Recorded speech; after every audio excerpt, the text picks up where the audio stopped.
Kevin Darrett sat in his room, just like he had every day for the past 2 weeks.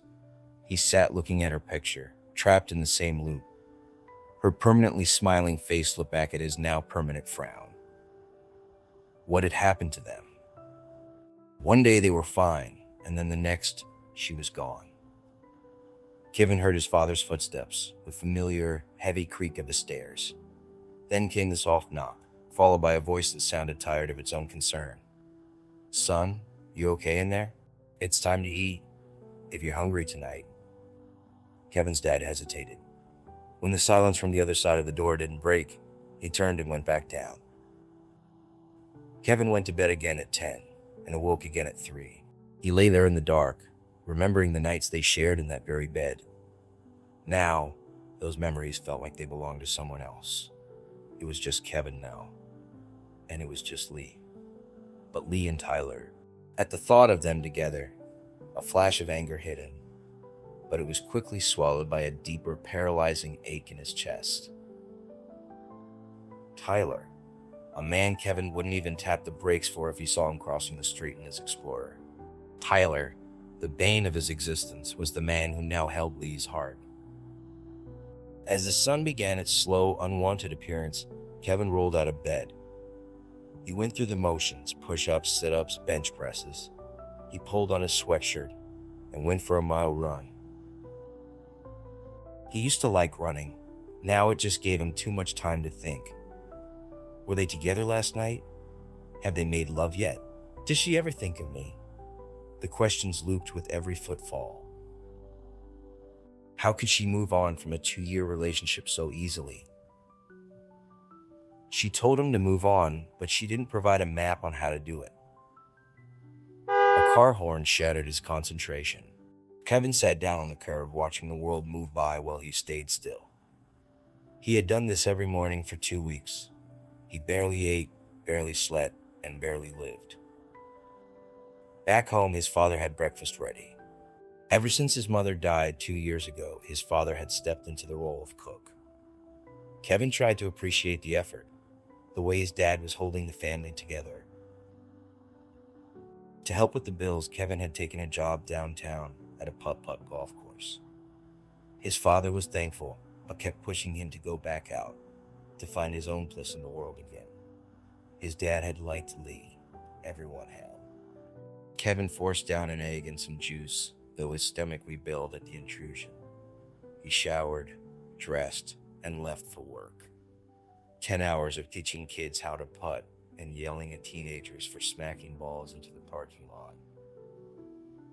How glamorous, he muttered to himself as he pulled into the lot of Pete's Putt Palace. He walked into the office to clock in. Pete Grace was already there, likely prepared to give his daily "I'm the owner" speech. But today, Pete was sitting across from someone new. She was facing away from Kevin, her voice light as she spoke to Pete. An interview, Kevin thought, reaching for his time card. Before he could disappear back into his own head, Mr. Graz called out, "Kevin, show Miss..." Pete shuffled through some papers. "Barnes. Carol Barnes. She's starting today. She'll be your partner for the next month." Kevin didn't look up as Carol stood beside him. She reached out a hand. "Hello, Kevin. I'm Carol. It's nice to meet you." Kevin took her hand for a split second, then let go. "Follow me, Carol. We'll get you fixed up." He walked down the path toward the station, his eyes on the ground. All day, he barely spoke. He showed her the putters, the balls, and the time clock, but he never really saw her. When the shift ended, he didn't wait to say goodbye or tell her she'd done a good job. He just climbed into his Explorer and drove home to his dark room, where the picture of Lee was waiting for him.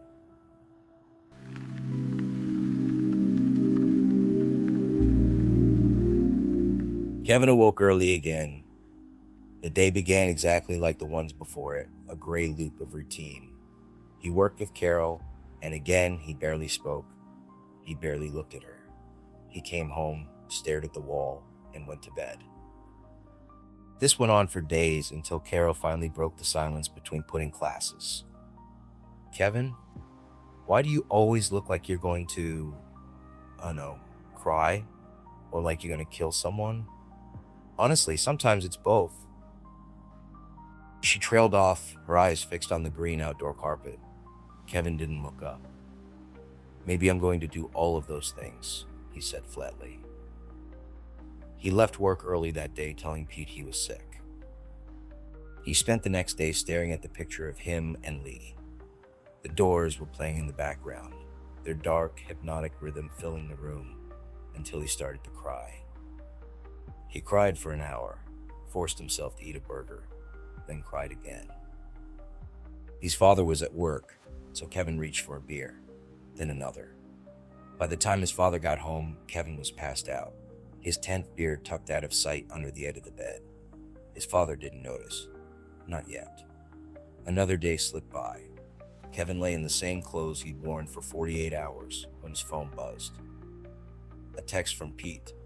Are you coming back, or do I need to find someone else for the slug? Kevin's thumbs flew across the screen, fueled by a sudden, jagged spike. Take this job and shove it up your ass. He stared at the screen, his thumb hovering over the send button. Then he paused. He took a deep breath, and a clear image of his dad flashed through his mind, slaving away over the stove, meal after meal, day after day, just to keep him afloat. Kevin needed the job. He held the backspace button, watching his anger disappear letter by letter. Yeah, I'm feeling better. I'll be in tomorrow first thing, he said instead. He spent the evening playing video games, letting the hours melt away like the sun hiding behind the earth.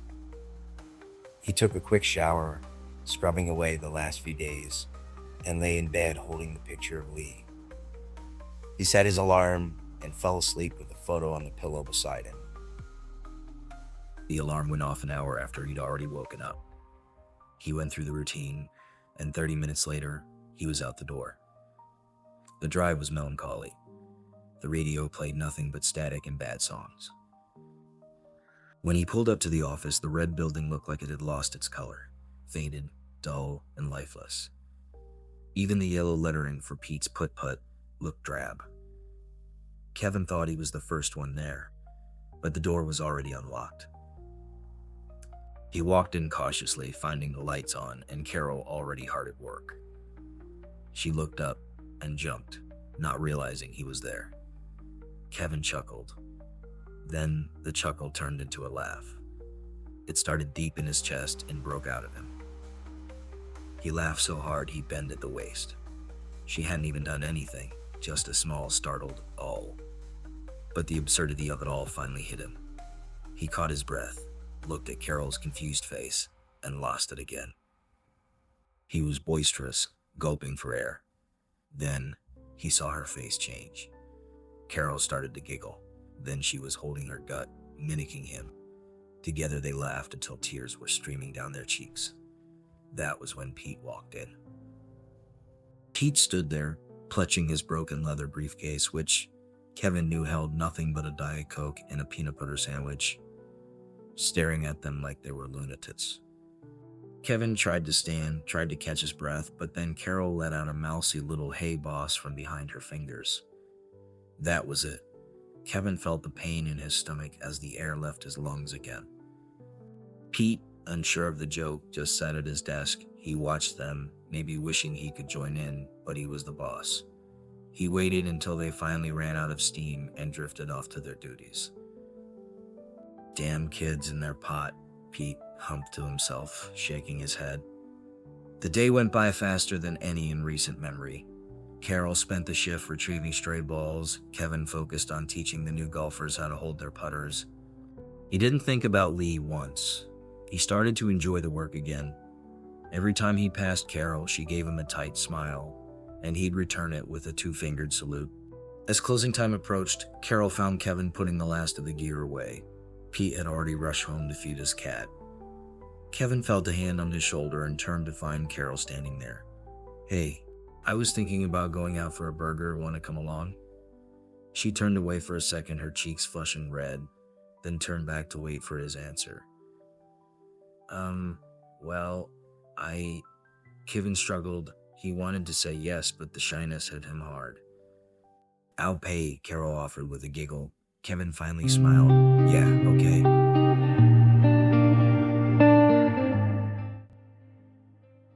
They drove separately to a nearby burger joint. Carol found a booth in the corner, and as they sat across from each other, something shifted. For the first time in weeks, Kevin truly saw someone. He noticed the way the overhead neon caught the blonde in her hair, the warmth in her blue eyes, and the genuine, unforced smile on her lips.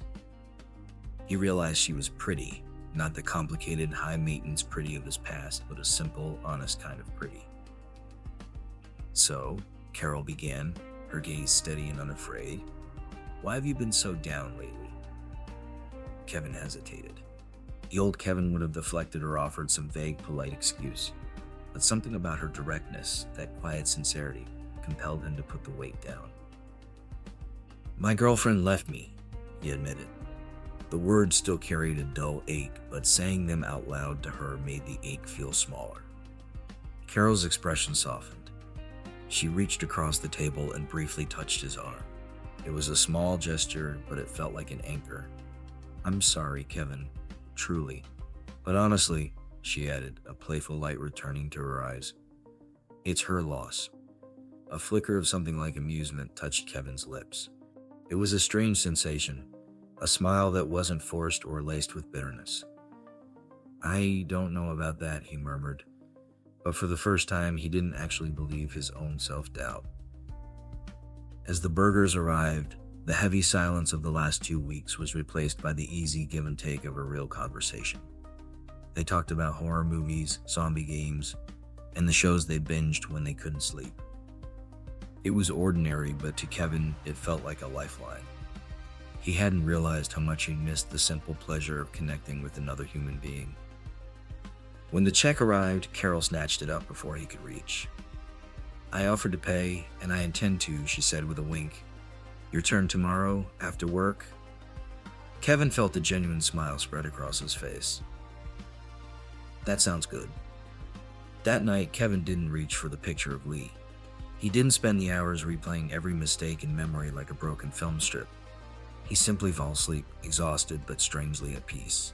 He slept soundly, and for the first time in a long time, the dreams didn't haunt him. The next morning, he did something he hadn't done in years. He hit the snooze button, a rare, small indulgence. He lingered over breakfast with his father, actually listening as the old man enthusiastically recounted a play-by-play of the previous night's football game. The house seemed brighter. The coffee tasted like coffee again. Even the drive to work, which usually felt like a slow crawl to a prison cell, felt almost pleasant.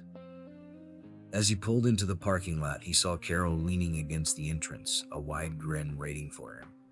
Her presence was no longer an intrusion, it was a destination. "It's a new day," Kevin murmured to himself.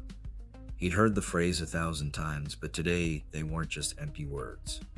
He felt a shift deep inside, a tentative, fragile hope. He realized then that he didn't need to force himself to be fixed all at once.